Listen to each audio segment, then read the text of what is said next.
আজকের এই ভিডিওটি হচ্ছে তোমাদের বার্ষিক সামষ্টিক মূল্যায়নের পূর্ণাঙ্গ সিলেবাস। তোমাদের এখানে সকল বিষয়ের সিলেবাস দেওয়া হয়েছে, তোমরা পজ করে দেখতে পারো। এটা হচ্ছে স্বাস্থ্য সুরক্ষা, তারপর দেখা যাচ্ছে হচ্ছে বিজ্ঞানে কী করতে হয়েছে সেটা তোমরা পজ করে দেখতে পারবে। তারপর হচ্ছে জীবাণু ও জীবিকা 7ম শ্রেণী।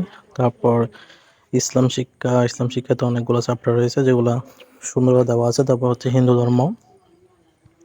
তারপর হচ্ছে ইংলিশ মোস্ট ইম্পর্টেন্ট, এটা পজ করে দেখা নিতে পারো। তারপর হচ্ছে যে ডিজিটাল প্রযুক্তিতে অনেক পড়া রয়েছে। তারপর হচ্ছে ইতিহাস ও সামাজিক বিজ্ঞানের সিলেবাস। তারপর দেখা যাচ্ছে এটা হচ্ছে খ্রিস্টান ধর্ম। তারপর হচ্ছে বৌদ্ধ ধর্মের সিলেবাস। তারপর হচ্ছে যে বাংলা, যেটা বাংলাতে অনেক পড়া থাকবে। তারপর হচ্ছে শিল্প সংস্কৃতি। শেষ পর্যন্ত দেখার জন্য অসংখ্য ধন্যবাদ।